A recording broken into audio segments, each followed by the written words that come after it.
আসসালামু আলাইকুম everyone, welcome to my channel. আজকে আমি আপনাদের সঙ্গে টুইস্ট ডোনাট রেসিপি শেয়ার করব। বাচ্চারা তো ডোনাট খেতে এমনিতেই পছন্দ করে, আর তার মধ্যে যদি এরকম টুইস্ট হয় তাহলে তো আরও বেশি পছন্দ করবে। খুবই সহজ আর মজাদার একটা রেসিপি, আপনারা অবশ্যই বাচ্চাদের জন্য বাসায় ট্রাই করবেন। আশা করছি আমার আজকের রেসিপিটি আপনাদের কাছে খুব ভালো লাগবে আর সহজও লাগবে। যদি ভালো লেগে থাকে তাহলে আমার চ্যানেলটি অবশ্যই সাবস্ক্রাইব করবেন আর পাশে থাকা বেল বাটনটি ক্লিক করে রাখবেন আমার পরবর্তী ভিডিওর নোটিফিকেশন সবার আগে পাওয়ার জন্য। তাহলে কথা আর না বাড়িয়ে চলে যাচ্ছি পুরো রেসিপিতে। প্রথমেই আমি একটি মিক্সিং বোলে হালকা গরম দুধ নিয়ে নিচ্ছি হাফ কাপ। তবে দুধের পরিবর্তে আপনারা চাইলে হালকা কুসুম গরম পানিও দিতে পারেন। তবে একটা জিনিস খেয়াল রাখতে হবে, দুধ বা পানি কোনোটাই যাতে অতিরিক্ত গরম না থাকে। এবার এখানে দিয়ে দিচ্ছি 1 চা চামচ ইস্ট, সঙ্গে দিয়ে দিচ্ছি 1 টেবিল চামচ চিনি। সব কিছুকে একসঙ্গে নেড়ে ছেড়ে ভালোভাবে মিশিয়ে নিব। মিশিয়ে নিয়ে 10 মিনিটের জন্য এটাকে রেস্টে রেখে দিব অ্যাক্টিভ হওয়ার জন্য। এই 10 মিনিটের জন্য আমি আর নাড়াচাড়া করব না।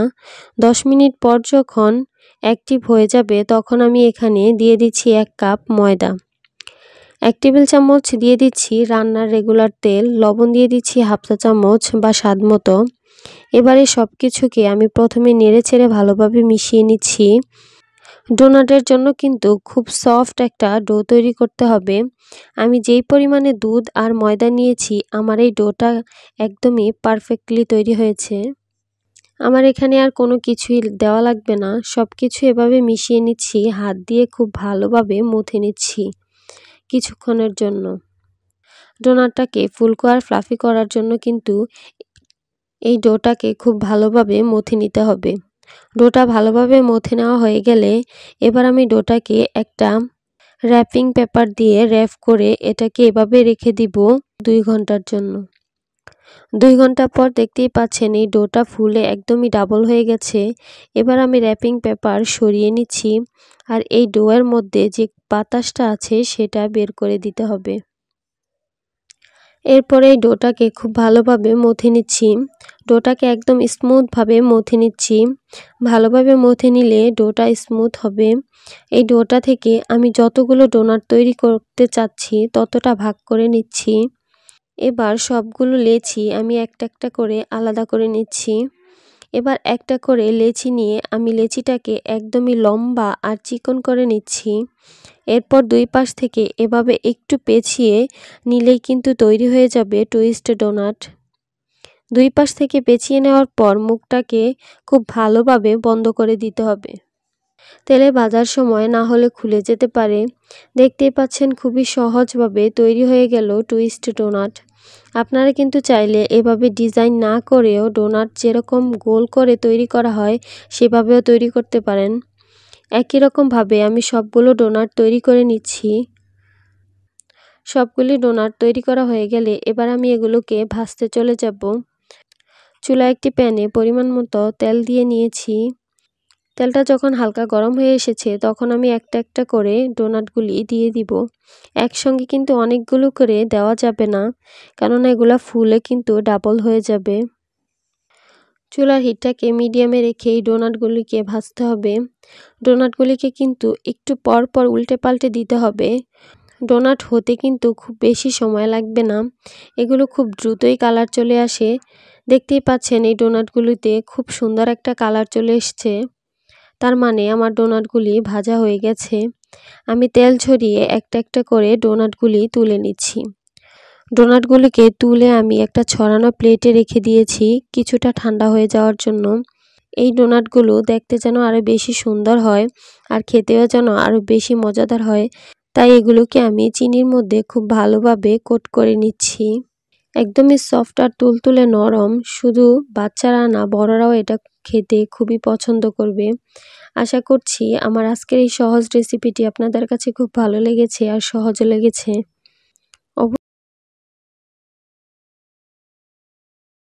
আজকে আমি তৈরি করব আটা দিয়ে সুগার ফ্রি সল্ট বিস্কুট। যেন এই বিস্কুটটা সবাই খেতে পারে, তাই আমি কোনো রকমের চিনি এখানে দিব না। নিজের হাতে তৈরি করা বিস্কুট দিয়ে বিকেলের 1 কাপ চা কিন্তু খেতে অসাধারণ লাগে। বিস্কুট তৈরি করে খাওয়ার পর আমি বুঝেছি এটা যে খেতে এতটাই মজা হয়, আর আমার বাসায় অনেক বেশি পছন্দ করেছে। একবার তৈরি করে কিন্তু বেশ অনেক দিন ধরে বিস্কুটগুলি সংরক্ষণ করে রেখে দিতে পারেন, একদমই মুচমুচে থাকবে। তাহলে আর কথা না বাড়িয়ে চলে যাচ্ছি পুরো রেসিপিতে। প্রথমে আমি একটি মিক্সিং বোলে নিয়ে নিচ্ছি 1 কাপ আটা, এরপর এখানে আমি নিয়ে নিচ্ছি হাফ কাপ সুজি, গুঁড়ো দুধ দিয়ে দিচ্ছি 1/3 কাপ। এবার দিয়ে দিব এখানে আমি লবণ, এখানে আমি 1 চা চামচ লবণ নিয়েছি, আর এই 1 চা চামচ লবণে কিন্তু বিস্কুটের মধ্যে লবণটা একটু বেশি হবে। যেহেতু আমি এখানে কোনো রকমের চিনি দিব না, তাই লবণটা যদি বেশি হয় এই বিস্কুটটা খেতে অনেক বেশি ভালো লাগবে। এখন আমি এই সব কিছুকে একসঙ্গে খুব ভালোভাবে মিশিয়ে নিচ্ছি। শুকনো উপকরণগুলোকে ভালোভাবে মিশিয়ে নেওয়ার পর এবার আমি এখানে দিয়ে দিচ্ছি 2 টেবিল চামচ রান্না করা রেগুলার তেল। একটু ভালোভাবে মিশিয়ে নিচ্ছি। তেলটা যেন শুকনো উপকরণগুলোর সঙ্গে খুব ভালোভাবে মিশে যায়, সেদিকে খেয়াল রাখতে হবে। তেলটা দেওয়ার পর আমি আবারও সব কিছুকে খুব ভালোভাবে মিশিয়ে নিয়েছি। এবার আমি এখানে অল্প অল্প করে নর্মাল টেম্পারেচারে থাকা পানি দিয়ে একটা ডো তৈরি করে নিব। আপনারা চাইলে কিন্তু পানির পরিবর্তে এখানে লিকুইড দুধও ব্যবহার করতে পারেন। যেহেতু আমি এখানে গুঁড়ো দুধ দিয়েছি, তাই এখানে আমি আর দুধ না দিয়ে পানিটা দিয়েই ডোটা তৈরি করে নিচ্ছি।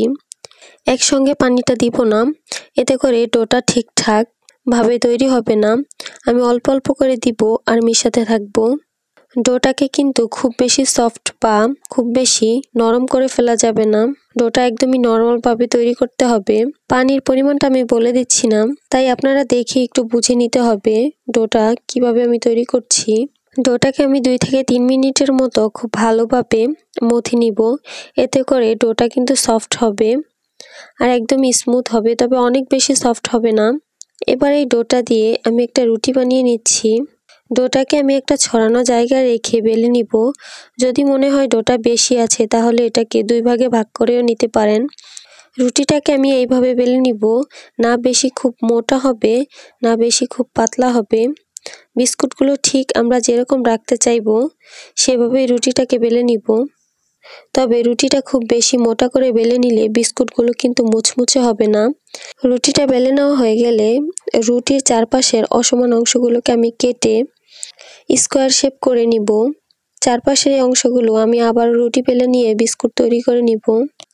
বিস্কুটগুলো যেরকম রাখতে চাচ্ছি আমি ঠিক সেভাবে এগুলোকে কেটে নিব। আপনারা চাইলে চওড়া করে নিতে পারেন, আবার চাইলে চিকন করেও বিস্কুটগুলোকে কাটতে পারেন। আমি একটু চিকন করে এগুলোকে কাটবো। প্রথমে লম্বা করে কেটে নিলাম, এরপর আবার মাঝখান থেকে কেটে নিচ্ছি। এরপর সবগুলোকে আমি একটু আলাদা আলাদা করে সরিয়ে রাখবো। বিস্কুটগুলোকে একটু ডিজাইন করার জন্য আমি একটা নাইফ দিয়ে লম্বা লম্বা করে দাগ কেটে নিচ্ছি। ভাজার পর কিন্তু এগুলো দেখতে খুবই ভালো লাগবে। এবার আমার সবগুলো বিস্কুট তৈরি করা হয়ে গেছে, এখন আমি এগুলোকে ভাজতে চলে যাব। তার জন্য চুলায় একটি প্যান বসিয়ে আমি পরিমাণ মতো তেল গরম করে নিয়েছি। তেলটা যখন কিছুটা গরম হয়ে আসবে এবার আমি একে একে অনেকগুলো বিস্কুট দিয়ে দিব। এখানে কিন্তু বেশ অনেকগুলো বিস্কুট একসঙ্গে দেওয়া যাবে, কোনো সমস্যা হবে না। তেলটা কিন্তু অতিরিক্ত গরম করে নেওয়া যাবে না, তাহলে কিন্তু উপর থেকে অনেক বেশি দ্রুত কালার চলে আসবে আর ভেতর থেকে ভাজা হবে না। একবার নেড়ে চেড়ে সবগুলোকে আলাদা করে নিচ্ছি। চুলার হিটটাকে লো মিডিয়ামের মাঝামাঝি রেখে বিস্কুটগুলোকে আমি ভেজে নিব। একদম ব্রাউন কালার হয়ে আসা পর্যন্ত ভাজতে হবে। একটু পরপর কিন্তু উল্টে পাল্টে দিতে হবে, তা না হলে বিস্কুটগুলো চারপাশ থেকে সমানভাবে কালারটা আসবে না। একটু সময় নিয়ে বিস্কুটগুলোকে ভেজে নিতে হবে। আমার প্রায় 8 থেকে 10 মিনিটের মতো সময় লেগেছে বিস্কুটগুলি ভাজতে। বিস্কুটগুলো যখন ভাজা হয়ে যাবে একদম খুব সুন্দর একটা কালার চলে আসবে, তখন আমি তেলটা ঝরিয়ে এগুলোকে তুলে নিব। আপনারা হয়তো দেখে বুঝতে পারছেন বিস্কুটগুলো কতটা মুচমুচে হয়েছে। এয়ারটাইট বক্সে রেখে এগুলো কিন্তু 10 থেকে 15 দিনের মতো ঠিক এরকমই মুচমুচে থাকবে। যেহেতু এখানে কোনো রকমের চিনি দেইনি, তাই সবাই এই বিস্কুটগুলি খুবই পছন্দ করবে। বিস্কুটটা খেতেও কিন্তু আমার কাছে অনেক বেশি মজা লেগেছে। আপনারা চাইলে কিন্তু এখানে চিনি দিয়েও কিন্তু বিস্কুটগুলো তৈরি করে নিতে পারেন। আজ আমি শেয়ার করব কুড়মুড়ে নিমকি রেসিপি। কুড়মুড়ে হওয়ার কারণে কিন্তু নিমকিগুলো খেতে অনেক বেশি মজাদার হয়। এই ধরনের নিমকি একবার তৈরি করে বেশ অনেক দিন সংরক্ষণ করে রেখে দিতে পারবেন। 1 মাস নিমকিগুলো কিন্তু এমনই মুচমুচে থাকবে। আশা করছি আজকের এই ভিডিওটি আপনাদের কাছে খুব ভালো লাগবে আর সহজও লাগবে। যদি ভালো লেগে থাকে অবশ্যই আমার চ্যানেলটি সাবস্ক্রাইব করবেন আর পাশে থাকা বেল বাটনটি ক্লিক করে রাখবেন আমার পরবর্তী ভিডিওর নোটিফিকেশন সবার আগে পাওয়ার জন্য। এই মুচমুচে খাস্তা নিমকিগুলো তৈরি করার জন্য প্রথমে একটি মিক্সিং বোলে নিয়ে নিচ্ছি 1.5 কাপ ময়দা। ময়দার পরিবর্তে আপনারা চাইলে আটাও ব্যবহার করতে পারেন, তবে ময়দাটা ব্যবহার করলে নিমকিগুলো অনেক বেশি খাস্তা হয়। এবার আমি এখানে দিয়ে দিচ্ছি 1 টেবিল চামচ চিনি। এবার দিয়ে দিচ্ছি 1 চা চামচ লবণ বা নিজের স্বাদ মতো। নিমকিতে লবণটা একটু বেশিই থাকে তাই আমি বাড়িয়ে দিলাম, আপনারা চাইলে কমিয়েও দিতে পারেন। কালো জিরা দিয়ে দিচ্ছি 1 চা চামচ। এবার প্রথমে এই শুকনো উপকরণগুলোকে ভালো করে মিশিয়ে নিচ্ছি। ভালো করে মেশানো হয়ে গেলে এখানে দিয়ে দিব 4 টেবিল চামচ তেল। এবার তেলটা শুকনো উপকরণগুলোর সাথে ভালো করে মিশিয়ে নিতে হবে। তেল আর ময়দা মেশানোর কাজটা একটু ভালো করে করতে হবে, যেন তেল আর ময়দাটা খুব ভালোভাবে মিশে যায়।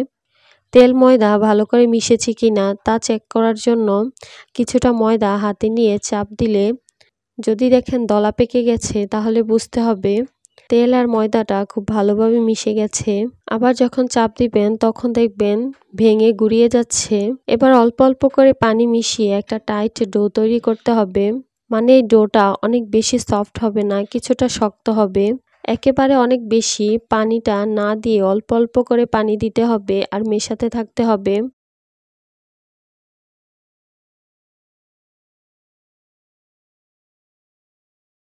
দেখতেই পাচ্ছেন এখানে আমার ডোটা তৈরি করা হয়ে গেছে। ডোটা খুব বেশি স্মুথ হবে না, একটু এবড়ো থেবড়োই হবে, দেখিয়ে বুঝতে পারছেন। এই ডোটা আমি 4 ভাগে কেটে নিচ্ছি। এই ডোটা থেকে আমি 4টা রুটি তৈরি করব, তাই 4 ভাগে কেটে নিচ্ছি। আপনারা চাইলে 3টা রুটিও বেলে নিতে পারেন। এবার আমি একটা ডো নিয়ে নরমাল রুটির মতো পাতলা করে রুটিটা বেলে নিব। দুই পাশে সামান্য ময়দা ছিটিয়ে রুটিটা বেলে নিচ্ছি। একটা রুটি বেলে নেওয়া হয়ে গেছে, এভাবে বাকি 3টা রুটিও বেলে নিব। সবশেষে রুটিটা বেলে নেওয়া হয়ে গেছে। এখন আমি রুটিটার উপরে তেল ব্রাশ করে নিচ্ছি। এবার সামান্য ময়দা ছিটিয়ে মিশিয়ে দিচ্ছি। এটা করলে নিমকির ভাঁজ করার সময় লেয়ারগুলো অনেক সুন্দর হয় আর আলাদা হয়ে যায় আর দেখতেও অনেক বেশি সুন্দর লাগে। আর এই কাজটা করার কারণে নিমকিগুলো অনেক বেশি মুচমুচে থাকবে। একইভাবে 4টা রুটিকেই আমি প্রতিটা রুটি দেওয়ার আগে তেল ব্রাশ করে ময়দা ছিটিয়ে নিয়েছি। এবার সবগুলোকে একই সঙ্গে করে নিচ্ছি। লাস্ট রুটিটা দেওয়ার পর উপরে ময়দা ছিটিয়ে দুই পাশ থেকে রুটিটা বেলে নিচ্ছি। রুটি অনেক বেশি ভারী রাখা যাবে না, পাতলা করে বেলতে হবে।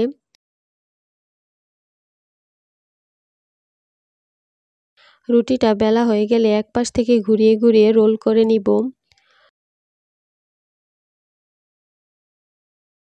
রোল করা হয়ে গেলে দুই পাশের অসমান অংশগুলো কেটে সমান করে নিব।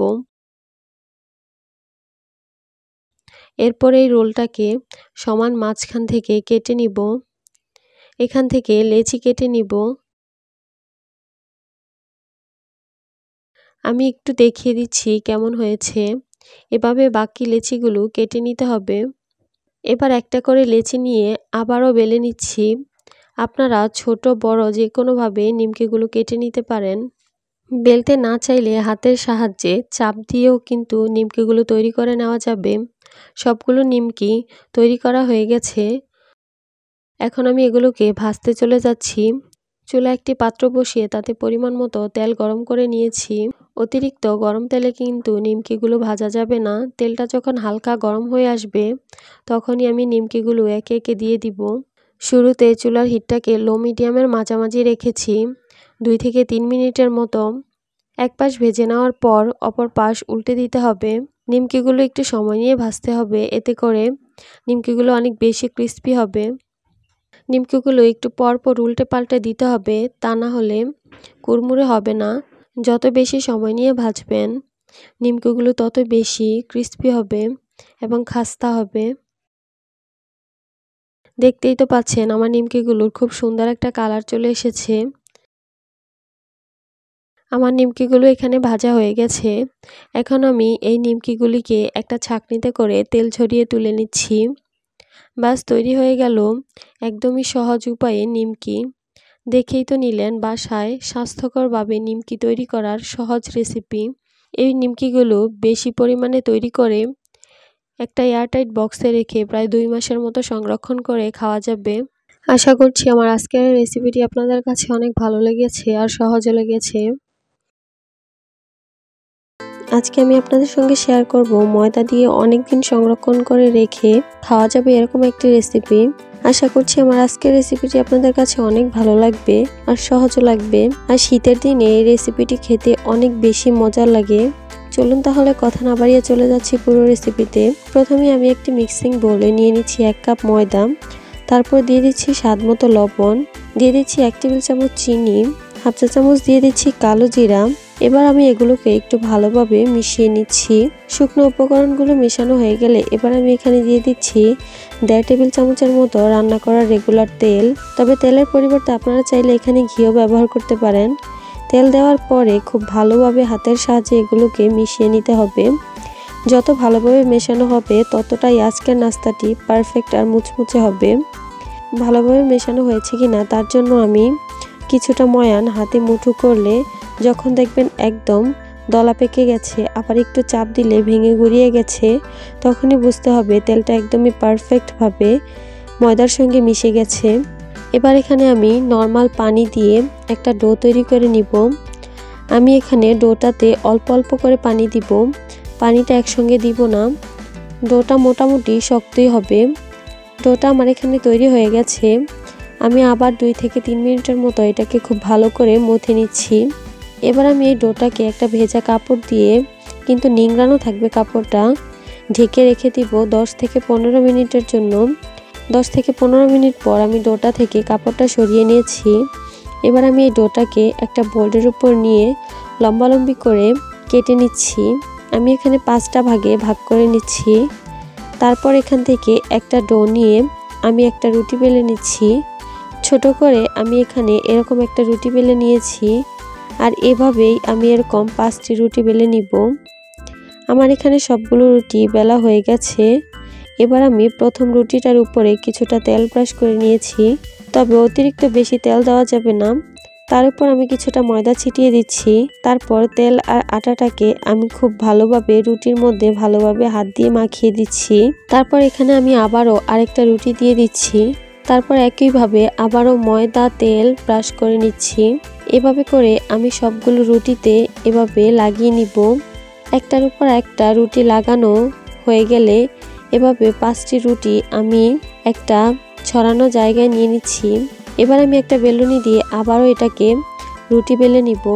এবার রুটিটা অনেক বড় হবে কিন্তু পাতলা হবে, তার জন্য আমি একটা ছড়ানো জায়গায় রুটিটাকে নিয়ে নিয়েছি। এবার আমি রুটিটাকে বড় করে আর পাতলা করে বেলে নিচ্ছি। এবার আবারও রুটিটা বেলা হয়ে গেছে। এখন আমি এটাকে একটা ডিজাইন করে নিব। তার জন্য আমি এখানে একটা স্কেল নিয়েছি, যাতে ডিজাইনগুলো খুব ইজিলি ভাবে তৈরি করা যায়। তাই এখানে আমি একটা পিজ্জা কাটার নিয়েছি। আপনারা চাইলে যে কোনো নাইফ দিয়েও এই কাজটা করে নিতে পারেন। তারপর এখানে আমি লম্বালম্বি ভাবে এগুলোকে কেটে নিচ্ছি। আপনারা দেখেই বুঝতে পারছেন আমি কাজটা ঠিক কিভাবে করছি। এভাবে এক পাশ থেকে অন্য পাশ এভাবে স্কেল দিয়ে লম্বালম্বি করে কেটে, তারপর অপর পাশ থেকেও লম্বালম্বি করে কেটে এক পাশ থেকে অপর পাশ করে নিচ্ছি। এবার আমি একটা পাশ থেকে মুড়িয়ে এভাবে একদম মাথা পর্যন্ত মোড়াবো। এতে দেখুন খুব সুন্দর একটা পিঠার ডিজাইন হয়ে গেছে। এখন আমি এই শেষের দিকটাকে একটু চেপে দিব, যাতে করে এগুলো ভাজার সময় খুলে না আসে। এভাবেই আমি সবগুলো পিঠা তৈরি করে নিব। আমার এখানে সবগুলো পিঠা তৈরি করা হয়ে গেছে। এখন আমি এগুলোকে ভাজতে চলে যাব। এগুলোকে ভাজার জন্য চুলায় একটি প্যান বসিয়ে তাতে পর্যাপ্ত পরিমাণে তেল গরম হতে দিয়ে দিয়েছি। তেলটা যখন কিছুটা গরম হয়ে আসবে তখন আমি এখানে একে একে বেশ অনেকগুলো পিঠা দিয়ে দিব। চুলাটাকে মিডিয়াম লো হিটে রেখে এগুলোকে ভাজতে হবে। যদি চুলাটা বাড়ানো থাকে তাহলে কিন্তু উপর থেকে অনেক দ্রুত কালার চলে আসবে আর ভেতর থেকে কাঁচা রয়ে যাবে। এক পাশ হয়ে গেলে আমি অপর পাশ উল্টে দিব। এভাবে উল্টে পাল্টে গোল্ডেন ব্রাউন কালার করে এগুলোকে ভেজে নিব। এগুলো ভাজতে খুব একটা সময় লাগবে না, 4 থেকে 5 মিনিটের মধ্যেই ভাজা হয়ে যাবে। আমার এগুলোর মধ্যে খুব সুন্দর একটা গোল্ডেন ব্রাউন কালার চলে এসেছে। এখন আমি এগুলোকে একটা ছাঁকনিতে করে তেল ঝরিয়ে উঠিয়ে নিচ্ছি। এভাবে করে আমি সবগুলি পিঠা ভেজে নিব। আপনারা চাইলে পিঠাগুলি এভাবেও খেতে পারেন, আবার চাইলে শিরাতে চুবিয়েও খেতে পারেন। এখন আমি এগুলোকে শিরাতে ডোবানোর জন্য একটা শিরা তৈরি করে নিব। চুলায় একটি পাত্র বসিয়ে তাতে হাফ কাপ চিনি দিয়ে দিচ্ছি। এর সঙ্গে আমি দিয়ে দিচ্ছি 4 টেবিল চামচ পানি। খুব সুন্দর একটা ফ্লেভারের জন্য আমি এখানে দিয়ে দিচ্ছি 2টি এলাচ। তারপর এটাকে নেড়েচেড়ে একটা ঘন শিরা তৈরি করে নিব। চুলার মিডিয়াম আঁচে শিরাটা তৈরি করে নিতে হবে। অতিরিক্ত হিটে কিন্তু শিরাটা তৈরি করা যাবে না। মাত্র 2 থেকে 3 মিনিটের মধ্যে কিন্তু শিরাটা তৈরি হয়ে যাবে, খুব বেশি একটা সময় লাগবে না। এবার আমার শিরাটা দেখুন তৈরি হয়ে গেছে। এখন আমি চুলাটা অফ করে দিয়ে এই শিরাটার মধ্যে পিঠাগুলোকে ডুবিয়ে নিব। শিরাটা গরম থাকলেই চলবে, একদমই অতিরিক্ত গরম থাকা লাগবে না। এখানে পিঠাগুলি দেওয়ার পর 2-1 বার উল্টে পাল্টে কিন্তু পিঠাগুলিকে উঠিয়ে নিতে হবে। বেশিক্ষণ শিরার মধ্যে রাখা যাবে না, তাহলে কিন্তু মুচমুচে থাকবে না। বাস তৈরি হয়ে গেল অসম্ভব সুন্দর মজাদার পিঠা, একদমই উপর থেকে রসালো আর ভেতরে ক্রিস্পি। আপনারা চাইলে কিন্তু শিরাতে না দিয়ে এভাবেও কিন্তু মুচমুচে করে খেতে পারেন। এটা অনেক বেশি ক্রিস্পি হয়েছে আর বিকেলের নাস্তা একদম জমে ক্ষীর। আশা করছি আমার আজকের রেসিপিটি আপনাদের কাছে অনেক ভালো লেগেছে আর সহজও লেগেছে। আসসালামু আলাইকুম, ওয়েলকাম টু মাই চ্যানেল। আজকে আমি তৈরি করে দেখাবো ময়দা ডিম দিয়ে মচমচে মজাদার রসালো একটি পিঠা রেসিপি। পিঠা বানাতে কোনো রকমের সাজের প্রয়োজন হবে না, হাত দিয়ে ডিজাইন করে ঘরে থাকা উপাদান দিয়ে তৈরি করব আজকের এই পিঠাটা। দেখতে যেমন সুন্দর, খেতেও কিন্তু অনেক বেশি মজাদার। আপনারা যে কোনো মেহমান আসলে চটজলদি এই পিঠাটা বানিয়ে নিতে পারবেন। আশা করছি আমার আজকের রেসিপিটি আপনাদের কাছে অনেক ভালো লাগবে আর সহজে লাগবে। যদি ভালো লেগে থাকে অবশ্যই আমার চ্যানেলটি সাবস্ক্রাইব করবেন আর পাশে থাকা বেল বাটনটি ক্লিক করে রাখবেন আমার পরবর্তী ভিডিও নোটিফিকেশন সবার আগে পাওয়ার জন্য। তাহলে আর কথা না বাড়িয়ে চলে যাচ্ছি পুরো রেসিপিতে। প্রথমে একটি মিক্সিং বোলে নিয়ে নিচ্ছি একটি রুম টেম্পারেচারে থাকা ডিম। এখন আমি এই ডিমটাকে একটা কাঁটা চামচ দিয়ে ভালোভাবে ফেটিয়ে নিব। ডিমটা ফেটানো হয়ে গেছে। এখন আমি দিয়ে দিচ্ছি এখানে হাফ কাপ লিকুইড দুধ। দুধটা চাইলে আপনারা স্কিপও করতে পারেন, এর পরিবর্তে পানিও দিতে পারেন, কিন্তু দুধটা দিলে পিঠাটার টেস্টটা অনেকটা ভালো লাগে। এখন আমি ডিম আর দুধটা ভালো করে মিশিয়ে নিচ্ছি। আর এই দুধটা কিন্তু আমি গরম করে নিইনি, কাঁচা অবস্থায় নিয়েছি। এবার এটাকে আমি একটা সাইডে রেখে দিচ্ছি। আর এখানে একটা মিক্সিং বোলে নিয়ে নিচ্ছি 2 কাপ পরিমাণ ময়দা। তবে আপনারা চাইলে ময়দার পরিবর্তে আটাও ব্যবহার করতে পারেন। সাথে দিয়ে দিচ্ছি স্বাদমতো লবণ আর দিয়ে দিচ্ছি 2 টেবিল চামচ পরিমাণ রান্না করা রেগুলার তেল। তেলটাকে আমি ময়দার সঙ্গে খুব ভালোভাবে মিশিয়ে নিচ্ছি। ময়দার তেলটাকে ভালোভাবে মেশানো হয়ে গেছে। এখন আমি এর সাথে দিয়ে দিচ্ছি দুধ আর ডিমের যে মিশ্রণটা আগে রেডি করে রেখেছিলাম সেটা। তবে আমি এটা একসঙ্গে দিব না, অল্প অল্প করে দিব আর একটা ডো তৈরি করে নিব। এই মিশ্রণটা অল্প করে দিয়ে এটা তৈরি করতে হবে, না হয় একবারে কিন্তু নরম হয়ে যেতে পারে। তাই প্রয়োজন বুঝে অল্প অল্প করে দিতে হবে। দেখতেই পাচ্ছেন আমার ডোটা তৈরি করা হয়ে গেছে। এটা কিন্তু খুব বেশি নরম হবে না, আবার একদমই খুব বেশি শক্ত হবে না, মোটামুটি শক্ত করে তৈরি করতে হবে। ডোটাকে আমি খুব ভালোভাবে 2 থেকে 3 মিনিটের মতো মথে নিচ্ছি। মথে নেওয়া হয়ে গেলে এবার আমি এই ডোটাকে 10 মিনিটের জন্য একটা ঢাকনা দিয়ে ঢেকে রেস্টে রেখে দিব। এরই মাঝে আমি চিনির শিরাটা তৈরি করে নিব। চিনির শিরাটা তৈরি করার জন্য প্রথমে একটি চুলায় প্যান বসিয়ে দিয়েছি। তাতে আমি দিয়ে দিচ্ছি 1 কাপ চিনি, তার সাথে দিয়ে দিচ্ছি 1 কাপ পানি। সুন্দর একটা ফ্লেভারের জন্য দিয়ে দিচ্ছি 2টা এলাচ। এলাচের মুখটাকে আমি একটু সামান্য চিড়ে নিয়েছি। তো এখন এগুলোকে একটু নেড়েচেড়ে মিশিয়ে নিচ্ছি আর অপেক্ষা করছি বলক চলে আসার জন্য। এখানে বলক চলে এসেছে। বলক চলে আসার পরে আমি এখানে 2 থেকে 3 মিনিটের মতো জাল করব। তারপর দেখুন আমার এই শিরাটা একদমই রেডি হয়ে গেছে। এখন আমি চুলাটা অফ করে দিচ্ছি আর একটা ঢাকনা দিয়ে ঢেকে রেখে দিব শিরাটাকে। এবার 10 মিনিট পর আমি ঢাকনাটা তুলে নিয়েছি। এখন আমি এই ডোটাকে একটু ভালো করে মথে নিচ্ছি। আমি এখানে 2 থেকে 3 মিনিটের মতো খুব ভালো করে ডোটাকে মথে নিচ্ছি। এই ডোটাকে আমি এবার 2 ভাগে ভাগ করে নিব। দুইটা ভাগ থেকে আমি একটা ভাগ আলাদা করে ওই ঢাকনা দিয়ে ঢেকে রেখে দিচ্ছি। বাকি একটা ভাগ আমি নিয়ে খুব ভালো করে মথে নিচ্ছি। মথে নেওয়া হয়ে গেলে এবার আমি গোল করে নিচ্ছি। তারপর কিছুটা ময়দা ছিটিয়ে এবার একটা রুটি বেলে নিব। এটা একটু মোটা করে বেলে নিতে হবে। এটা কতটুকু মোটা করে বেলে নিয়েছি এটা আপনারা দেখেই নিশ্চয়ই বুঝতে পারছেন। এটা কিন্তু পাতলা করে বেলা যাবে না। আমরা সাধারণত যেরকম পরোটা বানাই তার থেকে একটু মোটা করে বেলে নিতে হবে। এবার আমি পিঠা তৈরি করার জন্য এরকম একটা স্টিলের গ্লাস নিয়ে নিচ্ছি। গ্লাসটা দিয়ে আমি পিঠাটাকে কেটে নিচ্ছি। তারপর সাইডের বাকি অংশগুলো দিয়ে কিন্তু আবারও আমি রুটি বেলে নিব। এবার আমি এই রুটিগুলো থেকে আবারও একটা কুকি কাটার দিয়ে আরেকটু ছোট করে রুটি কেটে নিচ্ছি। কেননা একটা পিঠা তৈরি করতে দুইটা রুটির প্রয়োজন হবে, একটা বড় আর একটি ছোট। এভাবে করে আমি সবগুলো তৈরি করে নিব। তারপর প্রথমে আমি একটা রুটির উপর এরকম একটা নজল বসিয়ে দিচ্ছি। ঠিক মাঝখানটাতে বসাতে হবে। তারপর সাইড থেকে একটা নাইফ দিয়ে কেটে নিচ্ছি। আমি একটা রুটিতে 5টা দাগ কেটে নিয়েছি। তারপর একটা কাঁটা চামচের সাহায্যে একটা ডিজাইন করে নিচ্ছি। আপনারা দেখে বুঝতে পারছেন আমি কাজটা ঠিক কিভাবে করছি। এবার আমি মাথার দিক থেকে একটা পাতা ডিজাইন করে নিচ্ছি। এভাবে আমার পিঠার নিচের অংশটা তৈরি হয়ে গেছে। এবার আমি একটা ছোট রুটি নিয়ে নিয়েছি। তারপর আবারও মাঝখানে একটা নজল বসিয়ে দিচ্ছি। তারপর আবারও একটা নাইফ দিয়ে এভাবে দাগ কেটে নিচ্ছি। যেহেতু এটা ছোট রুটি তাই আমি এখানে মাথাটাকে চিড়ে নিচ্ছি। চিড়ে নেওয়া হয়ে গেলে এবার আমি আবারও ওই আগের মতো এভাবে ডিজাইন করে নিচ্ছি। হাত দিয়ে চাপ দিয়ে আপনারা দেখেই ঠিক বুঝতে পারছেন কিভাবে করছি। এবার আমার পাতাগুলো তৈরি করা হয়ে গেছে। এখন আমি এই বড় পিঠাটার উপরে ছোট পিঠাটা বসিয়ে দিব। একটু হাত দিয়ে চেপে মাঝখান দিয়ে বসিয়ে দিতে হবে। তারপর তেলে ভাজার সময় যেহেতু খুলে না যায় তার জন্য পিঠাটার উপর একটা লং বসিয়ে দিচ্ছি। তারপর অপর পাশ থেকেও আমি আরও একটা লং বসিয়ে দিচ্ছি। বাস তৈরি হয়ে গেছে আমার একটা পিঠা। আমি ঠিক এভাবেই সবগুলো পিঠা তৈরি করে নিব। আমার এখানে সবগুলো পিঠা তৈরি করা হয়ে গেছে। এখন আমি এগুলোকে ভাজতে চলে যাব। এগুলো ভাজার জন্য চুলায় একটি প্যান বসিয়ে তাতে পর্যাপ্ত পরিমাণে তেল মিডিয়াম গরম হিট করে নিব। এগুলো কিন্তু ধোয়া ওঠা গরম তেলে ভাজা যাবে না। মিডিয়াম গরম করে নেওয়ার পর এখন আমি একটা একটা করে এখানে বেশ অনেকগুলো পিঠা দিয়ে দিব। পিঠাগুলি ভাজার পর কিন্তু খুব সুন্দর একটা কালার আসবে। একটা পাশ হয়ে গেলে আমি অপর পাশটা উল্টে দিব।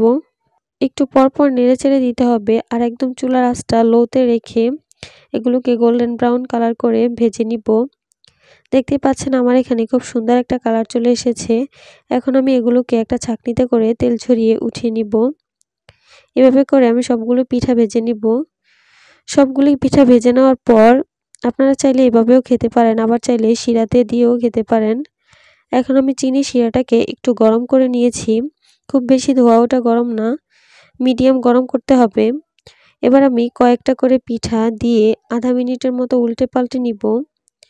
30 সেকেন্ডের মধ্যে উল্টে পাল্টে দিয়ে চিনি শিরা থেকে পিঠাগুলিকে উঠিয়ে নিব।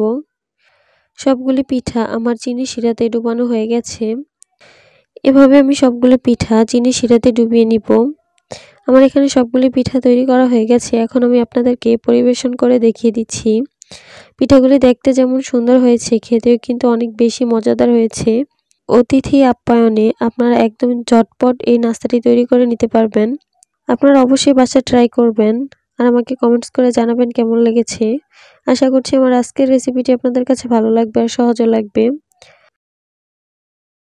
সকাল অথবা বিকেলের জন্য আজকে আমি খুবই ঝটপট ভাবে একটা নাস্তা তৈরি করে দেখাবো। মাত্র 10 মিনিটে পাউরুটি দিয়ে আজকে আমি ভেজিটেবল রোল তৈরি করে দেখাবো আপনাদেরকে। পাউরুটির এই রোলগুলো খেতে তো এত বেশি টেস্টি হয় আর এত বেশি হেলদি, আপনারা চাইলে বাচ্চাদের টিফিনেও এটা দিতে পারেন। খুব মজার এই রেসিপিটি। আশা করছি আমার রেসিপিটি আপনাদের কাছে অনেক ভালো লাগবে। চলুন তাহলে কথা না বাড়িয়ে চলে যাচ্ছি পুরো রেসিপিতে। প্রথমে আমি একটি মিক্সিং বোলে নিয়ে নিচ্ছি 2টি সেদ্ধ করা আলু। ম্যাশ করার সময় যদি আলুগুলোর মধ্যে কোনো রকমের বড় টুকরো থাকে তাতে কোনো সমস্যা নেই, একদমই স্মুথ ভাবে ম্যাশ না করলেও চলবে। এবার আমি এখানে দিয়ে দিচ্ছি 1/4 কাপ মোজারেলা চিজ। আপনারা চাইলে এখানে অন্য যে কোনো চিজ দিতে পারেন অথবা হাতের কাছে যদি না থাকে তাহলে বাদও দিতে পারেন। এবার এখানে দিয়ে দিচ্ছি সবুজ ক্যাপসিকাম 2 টেবিল চামচ। আর ক্যাপসিকামটাকে আমি একদমই মিহি কুচি করে কেটে নিয়েছি। এরপর দিয়ে দিচ্ছি লাল ক্যাপসিকাম 2 টেবিল চামচ। লাল ক্যাপসিকাম 2 টেবিল চামচ। আমি এই 2টা কালার দিয়েছি। আপনারা চাইলে যে কোনো কালার ব্যবহার করতে পারেন বা যে কোনো এক কালারও ব্যবহার করতে পারেন। এরপর এখানে দিয়ে দিচ্ছি 1 টেবিল চামচ পেঁয়াজ কুচি। 2টি কাঁচামরিচ কুচি করে দিয়ে দিচ্ছি। দিয়ে দিচ্ছি 1 টেবিল চামচ ধনিয়া পাতা কুচি। লবণ দিয়ে দিচ্ছি স্বাদ মতো। এবার দিয়ে দিচ্ছি লাল মরিচের গুঁড়া 1/2 চা চামচ। ভাজা জিরার গুঁড়া দিয়ে দিচ্ছি 1/4 চা চামচ। আদা গুঁড়া দিয়ে দিচ্ছি 1/2 চা চামচ। রসুন গুঁড়া দিয়ে দিচ্ছি 1/2 চা চামচ। আপনাদের কাছে যদি আদা রসুন গুঁড়া না থাকে তাহলে এখানে বাটাও ব্যবহার করতে পারেন। 1 টেবিল চামচ দিয়ে দিচ্ছি টমেটো সস। এবার এই সবকিছুকে আমি একটু ভালো করে মিশিয়ে নিচ্ছি। আপনারা কিন্তু চাইলে আপনাদের পছন্দ মতো আরো যে কোনো সবজি অ্যাড করতে পারেন, যেমন গাজর, শসা, টমেটো। আবার চাইলে সেদ্ধ করা আলুর পরিবর্তেও কিন্তু সেদ্ধ করা ডিমও ব্যবহার করতে পারেন বা মুরগির মাংস দিতে পারেন। যেহেতু বাচ্চারা সবজি খেতে একদমই পছন্দ করে না, তাই আমার মনে হয় এভাবে বানিয়ে দিলে বাচ্চাদের সবজিটা খাওয়া হলো। সবকিছুকে আমি খুব ভালোভাবে মিশিয়ে নিয়েছি। এবার আমি এখান থেকে অল্প অল্প করে হাতে নিয়ে একটা রোলের শেপ করে নিচ্ছি। আমি যতগুলো রোল বানাবো সবগুলো আমি আগেই বানিয়ে নিয়েছি। আমি একটু চিকন করে লম্বা করে নিয়েছি। এভাবে সবগুলো বানিয়ে রেখে দিব। এবার আমি পাউরুটিগুলোকে রেডি করে নিব। আমি এখানে 5 থেকে 6 পিস পাউরুটি নিয়েছি। এবার এখান থেকে একটি পাউরুটি নিয়ে রুটি বানানোর বেলুনি দিয়ে পাউরুটিগুলোকে একটু বেলে নিচ্ছি। একটু হালকা হাতে চাপ দিলেই, কয়েকবার বেলে নিলেই কিন্তু একদমই পাতলা হয়ে যাবে। এরপর আমি একটা নাইফ দিয়ে পাউরুটির চারপাশে যে ব্রাউন অংশটা সেটা কেটে নিচ্ছি। এবার এখানে আমি নিয়ে নিয়েছি টমেটো সস। এখান থেকে কিছুটা সস পাউরুটির উপর ছড়িয়ে দিচ্ছি। তবে আপনারা চাইলে এখানে যে কোনো ধরনের পছন্দ মতো সস ব্যবহার করতে পারবেন অথবা মেয়োনেজও ব্যবহার করতে পারবেন।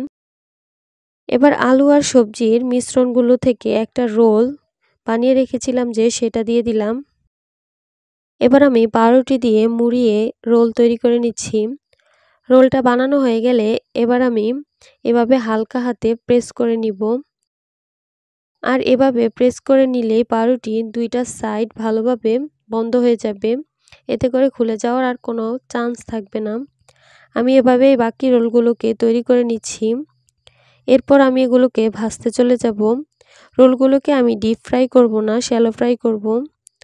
তাই চুলায় একটি প্যান বসিয়ে তাতে 2 টেবিল চামচের মতো তেল দিয়ে দিয়েছি। আর তেলটাকে আমি ব্রাশ করে নিচ্ছি। তেলটা যখন কিছুটা গরম হয়ে আসবে তখন আমি এখানে একে একে পাউরুটির রোলগুলো দিয়ে দিব। আর একটা ব্যাপার মনে রাখতে হবে, যেহেতু আমি এই রোলগুলো পাউরুটি দিয়ে তৈরি করেছি, তাই শ্যালো ফ্রাই করার সময় চুলার হিটটাকে একদমই লো হিটে রাখতে হবে। একটা পাশ আমি 1 মিনিটের মতো করে ভেজে নেওয়ার পর অন্য পাশটা উল্টে দিয়েছি। এবার আমি উপর থেকে সামান্য করে বাটার ব্রাশ করে নিচ্ছি। এতে করে উপরের দিকটাও ড্রাই হয়ে যাবে না, সফট থাকবে আর খুব সুন্দর একটা ফ্লেভারও আসবে। রোলগুলোকে আমি চারপাশে ঘুরিয়ে ঘুরিয়ে ভেজে নিয়েছি। খুব সুন্দর একটা কালার চলে আসছে। চারপাশ থেকে 1 মিনিট করে ভেজে নিয়েছি। আমার এগুলো ভাজতে প্রায় 4 মিনিটের মতো সময় লেগেছে। এবার আমি এগুলোকে তুলে নিচ্ছি। ব্যাস মাত্র 10 মিনিটে তৈরি হয়ে গেল সকাল অথবা বিকেলের জন্য খুবই মজাদার আর অনেক বেশি হেলদি ভেজিটেবল রোল। রোল তৈরি করা এখন মাত্র 10 মিনিটের ব্যাপার। একদমই কম উপকরণে সহজ পদ্ধতিতে রোল তৈরি করে নিতে পারবেন। আর বাচ্চাদের টিফিনের জন্য এটা একদমই পারফেক্ট একটা রেসিপি। আশা করছি আমার আজকের রেসিপিটি আপনাদের কাছে ভালো লেগেছে আর সহজও লেগেছে। যদি ভালো লেগে থাকে অবশ্যই একটি লাইক দিবেন আর আমার চ্যানেলটি সাবস্ক্রাইব করবেন। পাশে থাকা বেল বাটনটি ক্লিক করে রাখবেন আমার পরবর্তী ভিডিও নোটিফিকেশন সবার আগে পাওয়ার জন্য। আজকে এ পর্যন্তই। সবাই ভালো থাকবেন। আল্লাহ হাফেজ।